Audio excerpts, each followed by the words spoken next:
Our channel. Students, आपको पता है कि हम इंडियन कॉन्ट्रैक्ट एक्ट 1872 से रिलेटेड सारे प्रोविजन, सारे सेक्शंस को डिटेल में डिस्कस कर रहे हैं। And recently we are discussing about contract of guarantee.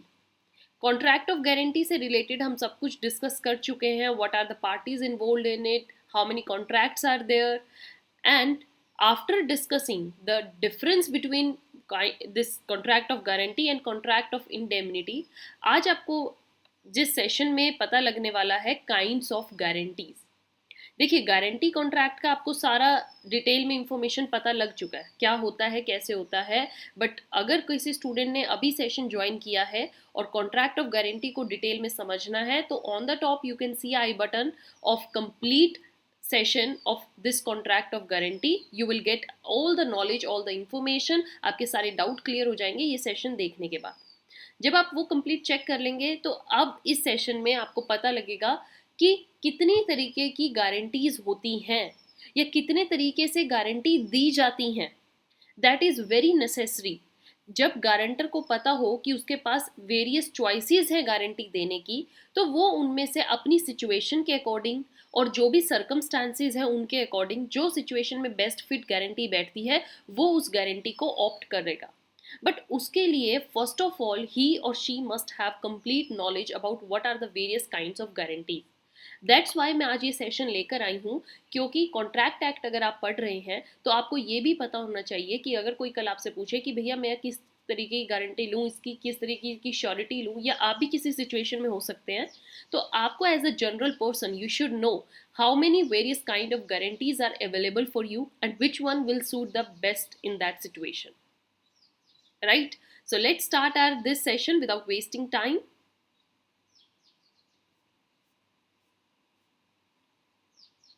So my dear students, यहाँ पर क्या है, एक contract of guarantee may be for an existing liability or for future liability.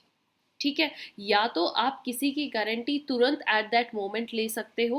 Suppose कीजिए ए पर्सन है और वो बी से कोई सामान ले रहा है और बी उसको क्रेडिट पर वो सामान दे रहा है, मतलब कि पेमेंट के अकॉर्डिंग उसने उसको दी है उन क्रेडिट। ए के पास अभी पैसा नहीं है तो वो एज अ सी को बुला के लाता है कि भैया मेरी गारंटी दे दे बी को, क्योंकि मेरे को इसको पेमेंट इससे सामान लेना है बट मेरे पास अभी पैसे नहीं है।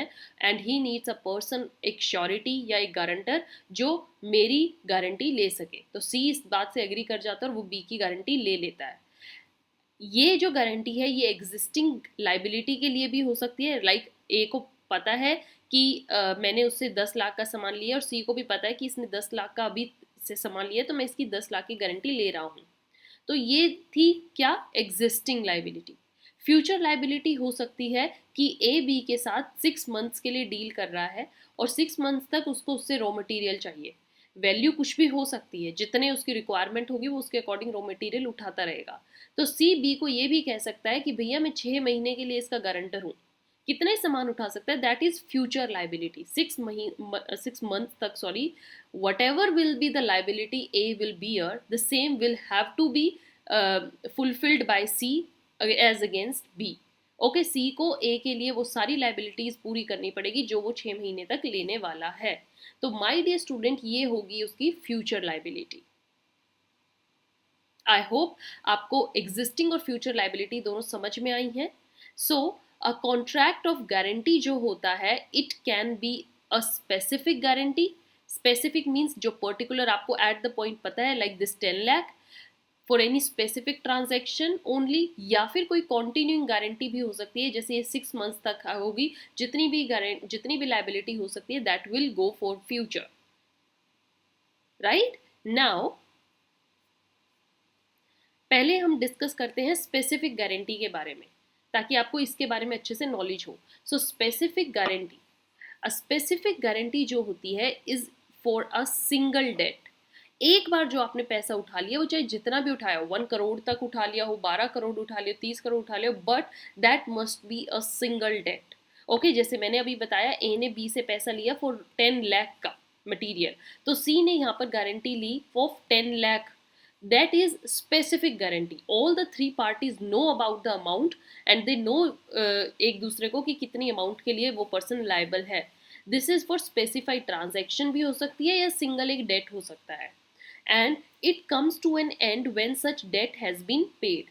जैसे ही गारंटर सब ए पे कर दे या फिर सी को पे करना पड़े बी को, जैसे ही वो पैसा दिया गया तुरंत ही ये जो गारंटी थी ये ओवर हो गई, ये खत्म हो गई, liability came to an end. as soon as the debt has been paid, the transaction or this liability comes to an end, this guarantee comes to an end। अब गारंटी फर्दर नहीं चलेगी, आपने सिंगल स्पेसिफाइड सिचुएशन के लिए इसको carry किया था। Again next kind of guarantee is continuing guarantee. Okay, continuing guarantee क्या होती है, नेम से ही सजेस्ट है, जिसमें कॉन्टिन्यूटी हो, जो कुछ टाइम तक चले, सिंगल ट्रांजैक्शन तो बिल्कुल भी नहीं होगी। So a continuing guarantee, it is a type of guarantee which applies to a series of transaction। There are multiple transactions जिनके लिए surety liable हो सकता है and you are not well aware about how much exact or specific amount it is, कितनी भी amount हो सकती है। So it applies to all the transactions entered into by principal debtor। Principal debtor कितना सामान उठाता रहे, अब जैसे A ने B से पैसे लेने का कॉन्ट्रैक्ट बनाया 6 मंथ्स तक, सॉरी रॉ मटेरियल लेने का, तो बी ने कहा 6 मंथ्स तक मुझे एक श्योरिटी ला कर दे। अब सी आता है कि भैया मैं 6 महीने की गारंटी तुझे देता हूँ ए के नाम की, वो जो कुछ भी तेरे से वो लेगा रॉ मटेरियल उसकी पेमेंट मैं दूंगा। That is continuity. अब ए शायद एक दिन में 10 लाख का भी रॉ मटेरियल ले या फिर महीने में 2 लाख का ले, it could be according to the situation, according to the circumstances. So that is continuing guarantee, it goes on for a series of transaction and this is until it is revoked by surety। अगर surety जब तक इस guarantee को खत्म नहीं करेगा ये चलती ही रहेगी, राइट तो यहाँ पर श्योरिटी को खुद से आना होगा बीच में कि भैया अब मैं इसके लिए लाइबल नहीं हूँ, अब से मेरा इससे कोई लेना देना नहीं है, अब जो भी तुम दोगे अपने अकॉर्डिंगली देना, अपने रिस्क पर देना, I am not further liable to this. So a continuing guarantee जो होती है it can be revoked and any time by surety. Surety ऐसी कॉन्टिन्यूइंग गारंटी को किसी भी टाइम पे रिवोक कर सकता है, खत्म कर सकता है। ओके फॉर फ्यूचर ट्रांजैक्शन, लेकिन उसको इसके लिए नोटिस देना होगा टू द क्रेडिटर। अब क्रेडिटर बी को थोड़ा सपने आ रहे हैं कि भैया अब सी मना कर रहा है या सी नहीं चाहता इस लाइबिलिटी को, इस गारंटी को कैरी ऑन करना, बी को जाके सी को भी तो बताना पड़ेगा, सी की ड्यूटी है बी को बताना, ऑब्वियसली नहीं सी लाइबल रहेगा ही रहेगा अगर बी के नॉलेज में ये बात नहीं आई तो। C have to give a notice to B regarding his revocation, regarding his decision कि वो ये फर्दर कैरी नहीं करना चाहता। However, the liability of surety is not reduced for the transaction entered into before such revocation of guarantee। लेकिन जब तक सी वो रिवोक नहीं करेगा, नोटिस नहीं देगा, तो उससे पहले जितना भी पैसा ए ने उठा लिया बी से, उन सब के लिए सी लाइबल रहेगा। अब सपोज कीजिए सी ने मन तो बना लिया था अपनी कॉन्टिन्यूइंग गारंटी खत्म करने का 4 मंथ्स के बाद, बट वो नोटिस दे रहा है 5th मंथ, तो भैया ये नहीं कहेगा कि 1 महीने की मैं नहीं दूंगा, नहीं आपको देनी पड़ेगी। नोटिस से पहले जितनी भी लाइबिलिटीज बियर हुई हैं ए के द्वारा वो सब श्योरिटी को भी पे करनी पड़ेंगी, right. Next further topic that you should all know is revocation of guarantee. Guarantee को कैसे रिवोक करा जा सकता है या गारंटी जो श्योरिटी ने ली है वो उसको कैसे खत्म कर सकता है। तो रिवोक करना ये श्योरिटी के हाथ में कब है, बाय श्योरिटी सिंपल है, या तो वो notice they they of revocation, जैसा मैंने अभी बताया, जस्ट आई टोल्ड यू कि नोटिस टू द क्रेडिटर दे देना इज वेरी क्रूशियल। तो जैसे ही उसने क्रेडिटर को नोटिस ये दे दिया वैसे ही उसकी जो गारंटी है वो रिवोक हो गई। Secondly another situation is on the death of the surety. अगर श्योरिटी की डेथ ही हो जाती है तो भैया अब कौन बियर करेगा, अपनी कोई बियर करेगा। So a continuing guarantee is revoked for all future transactions due to the absence of contract.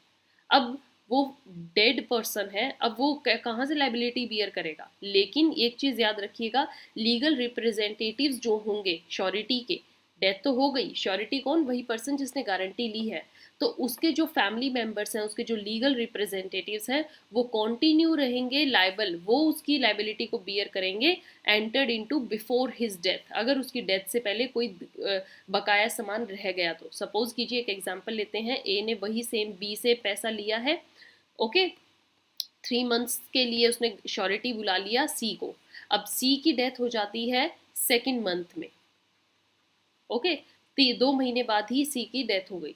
तो अब जो नेक्स्ट 1 मंथ बकाया रह गया है उसके लिए सी को जिम्मेदार बी नहीं ठहरा सकता। अब बी का खुद का लॉस है क्योंकि सी इज नाउ डेड। हाँ, ना वो सी के फैमिली मेंबर्स को ब्लेम कर सकता है for this 1 month, but yes वो बी जो है सी के फैमिली मेंबर्स और you can say legal representatives को ब्लेम कर सकता है फॉर द 2 मंथ्स जब सी अलाइव था। Okay, he was not dead. तो जब तक वो डेड नहीं था, डेथ उसकी नहीं हुई थी फॉर 2 मंथ्स, तो उसके लीगल रिप्रेजेंटेटिव्स को वो श्योरिटी की अमाउंट या जो भी अमाउंट थी गारंटी की वो फुलफिल करनी पड़ेगी, बी को देनी पड़ेगी। हाँ, 1 मंथ बी नहीं मांग सकता, राइट। आई होप आपको ये दोनों काइंड ऑफ रिवोकेशन समझ में आई हैं by the surety.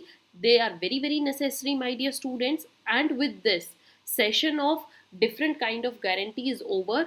I hope आपको गारंटी से रिलेटेड सारे प्रोविजन, सारे इंपॉर्टेंट पॉइंट्स अच्छे से समझ में आए हैं। Till then keep watching, keep sharing, and I will come with another topic. Have a nice day. Thank you.